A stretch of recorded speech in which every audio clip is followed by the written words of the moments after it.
What happens when chaos meets comedy? From Grandpas vs. Bears to pizza fails across 17,000 kilometers, welcome to So Weird So Funny, Chaos and Legends Season 1.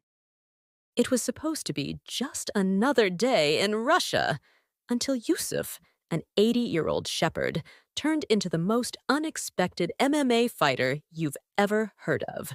He was herding his sheep like always, when out of nowhere, boom, a 500-pound brown bear showed up, drooling like it just saw an all-you-can-eat buffet.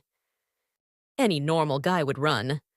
But Yusuf, at 80, he decided to fight. He kicked the bear where the sun doesn't shine, and then headbutted it so hard you'd think he trained with mountain goats.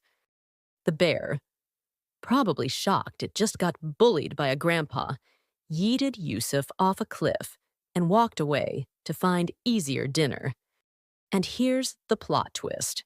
Yusuf, with broken ribs and bite marks, climbed back up the cliff and casually walked home like nothing happened. A few days in the hospital later, he was fine. The moral? In Russia, even the grandpas are tougher than bears. So tell me, who's the real beast here?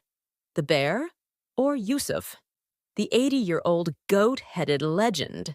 It was supposed to be just another day in San Diego, until Sean, a down-on-his-luck ex-tank crewman, decided traffic jams were boring and stole an actual M60 tank. No keys needed. Just hop in, press start, and boom. 60 tons of steel rolling down San Diego like it was Grand Theft Auto, Veteran Edition. Cars, flattened, streetlights, snapped, power lines, toast. Over 5,000 homes went dark like someone forgot to pay the bill. Police tried chasing him, but their bullets bounced off the armor like angry mosquitoes hitting a fridge. The grand plan? Wait until he ran out of gas. But Sean had gamer energy. He drove onto the highway, maybe looking for the next mission. Plot twist. The tank got stuck on the median strip. Yes, 60 tons of American engineering defeated by a curb. Cops swarmed in, broke the hatch, and ended the rampage right there.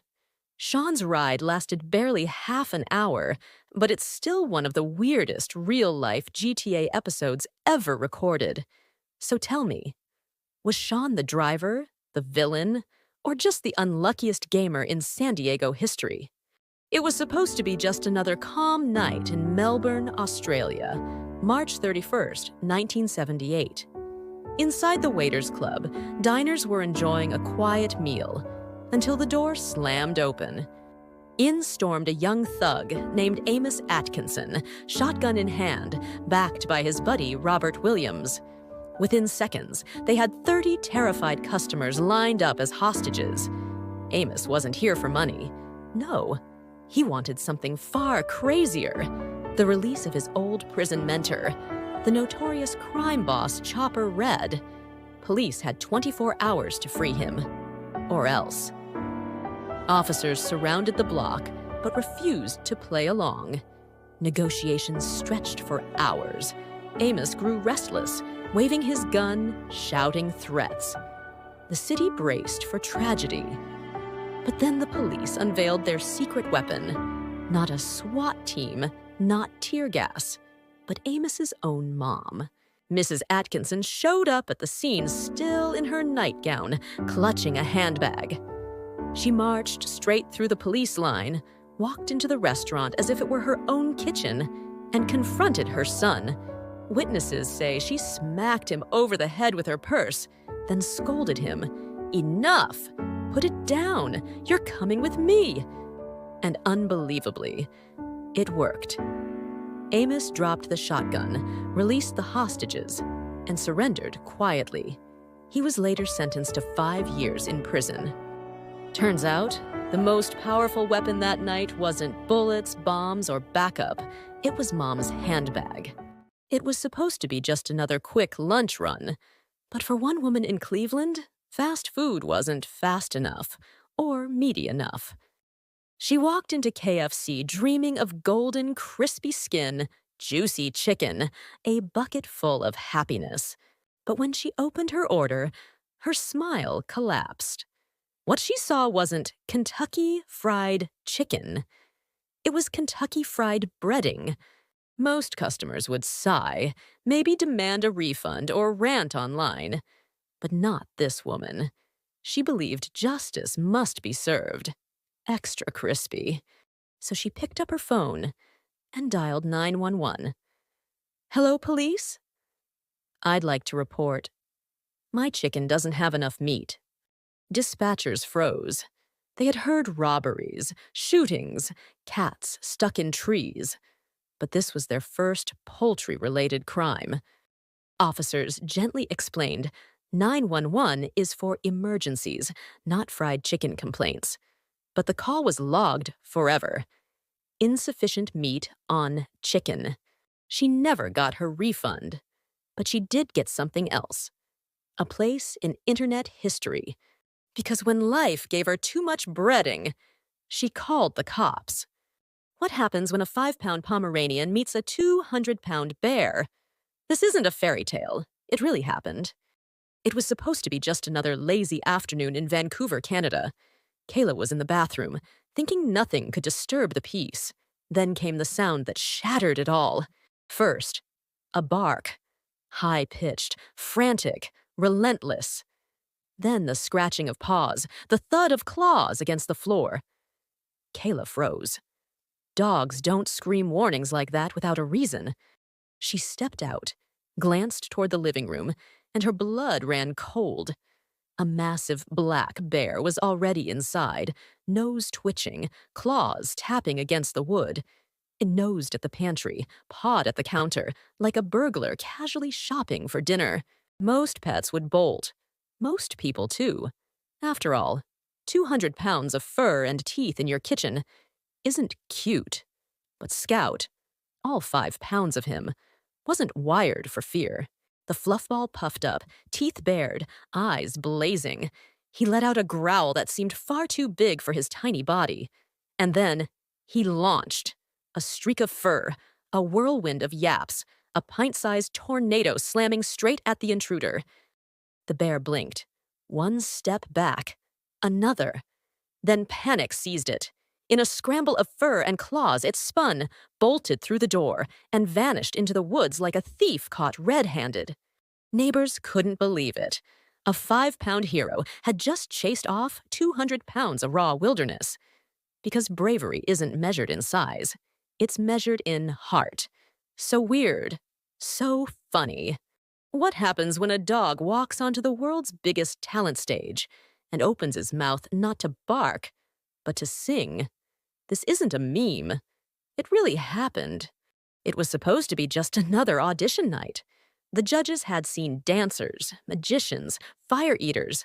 Nothing could surprise them anymore. Then Pam walked in with her scruffy dog, Oscar. The crowd tilted their heads. A dog. On America's Got Talent? Maybe he'd fetch a ball or roll over. Nobody was prepared for what came next. Music started playing. Pam sang the first note. Oscar perked up, ears twitching like a tuning fork. Then he lifted his head, chest puffed out, and howled. Not random noise, but notes that lined up with Pam's voice. The crowd gasped. Then laughter, applause, phones recording. Oscar kept going, matching pitch after pitch, his little body shaking with passion. Every note sounded like he was pouring out his tiny canine soul. The audience roared. For a moment, it felt like the show had found its strangest star.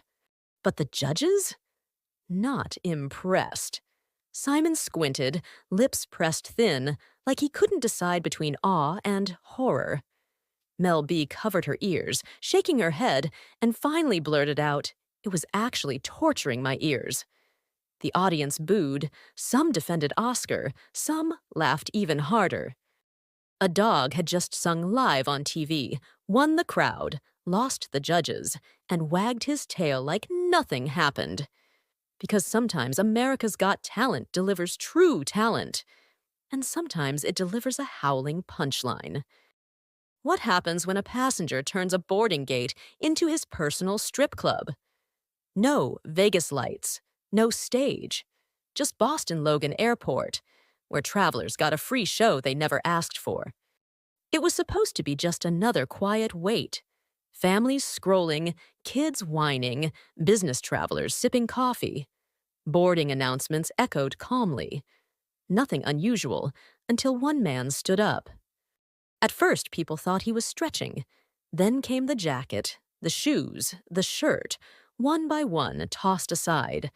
Gasps spread as everyone realized this wasn't boredom. It was undressing. In seconds, he was down to bright red underwear.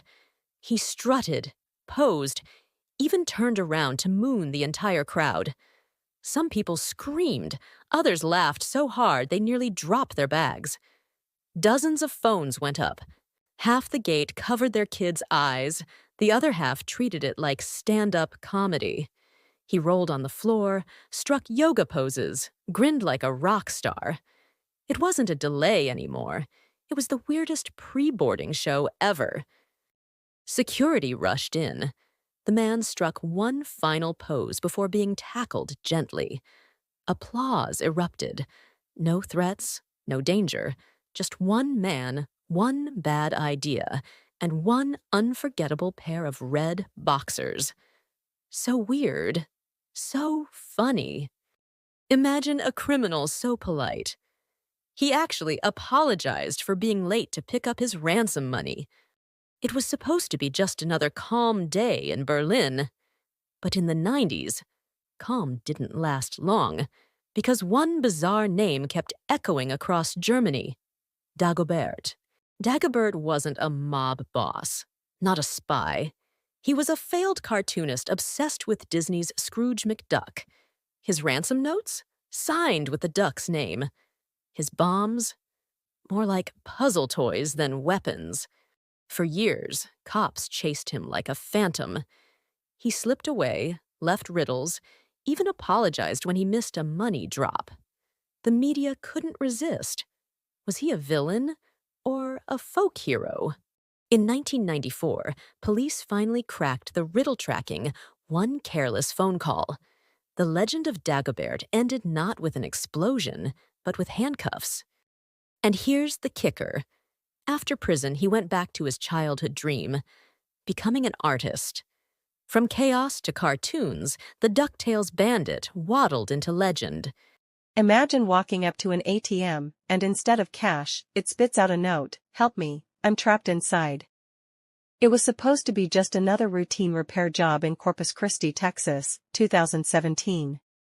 A technician entered the tiny service room behind an ATM, and the steel door slammed shut. No phone.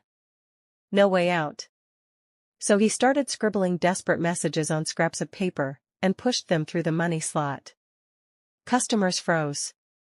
Some thought it was a sick joke. Others laughed and filmed TikToks. An ATM begging for rescue? Pure chaos. But the notes kept coming. "Please, call my boss. I'm stuck." Finally, someone dialed 911. Cops arrived, stunned, staring at the world's strangest cash machine. They broke the door open and pulled the poor guy out, sweaty, embarrassed, but alive. That day, nobody withdrew money, but everyone withdrew a story for life. What happens when an entire army declares war on birds? Not eagles, not hawks, just a bunch of oversized, flightless emus. It was supposed to be just another harvest season in Western Australia. 1932. Farmers worried about crops, politicians promised help. Nothing unusual until the emus came. 30,000 emus marched across fields like feathered tanks. The government called in soldiers, real soldiers, with machine guns. Farmers cheered, victory was certain. But the emus outran the bullets. Machine guns jammed, soldiers missed, birds scattered and regrouped. Every time the army thought they had them cornered, the emus sprinted off like Olympic sprinters. Reporters laughed, headlines screamed, "Emus outgun the army." Farmers shook their heads, kids giggled, the world couldn't believe Australia was losing to birds. After weeks of gunfire, the army admitted defeat. The emus strutted away, undefeated champions of the outback. Australia had lost, the Great Emu War. So weird. So funny.